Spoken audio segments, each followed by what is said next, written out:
Hey everybody, we're here and we're going to talk about home staging for sellers. It's a hard topic, but grab your tea. I'm almost done with mine. Let's cozy up and have a hard conversation about what you got to get rid of.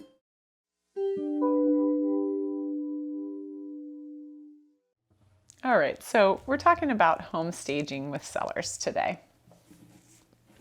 And this is a hard conversation, guys, because nobody likes to judge your home, especially the way that you live in it, especially if you're comfortable and you've been there for a while and you love the tchotchkes that you've collected.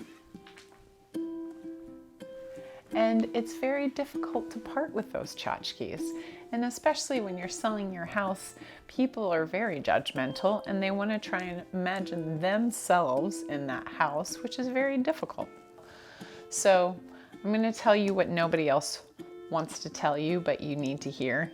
You need to remove half the stuff that you've got in your home. What does that mean?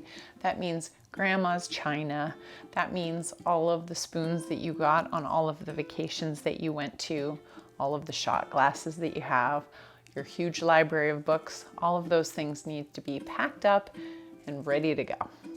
And you're moving them with you, so it's fine. You just pre-pack those things. In Oregon, we have very little light. Most of our days are very dark and dismal.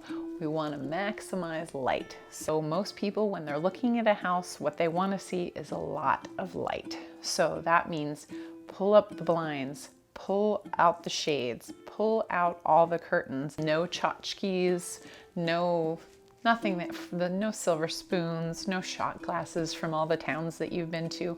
All of those things have to go in a box somewhere and go to your next home with you. Ideally, you would literally be living in a fishbowl with everyone being able to see in your house. And that's really the best way that it looks for people viewing it. That's not how you live, but that is ideal for showing a property.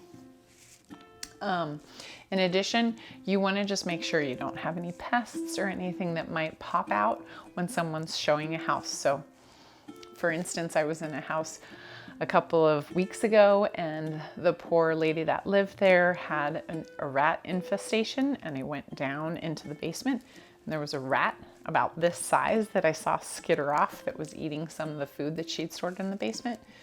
It wasn't good. So we'll talk about that in another episode later on about, things that you might want to do to fix your house before you sell it. But mostly it's just make sure there's no surprises that you or the buyer that's hopefully going to buy your house knows about. Besides that, have fun with it. You can always have like some fun pillows or some fun art, but just don't overdo it. And of course, no Daniel Craig, as much as you want him to be there. Thanks for tuning in. We'll see you next time on Dear Claire. If you like this video, click the like button below, and of course subscribe to our channel so you get all the new weekly content. If you have a comment or question, comment below and I'll get to you as soon as I can. I hope you have a great week. Thanks for tuning in.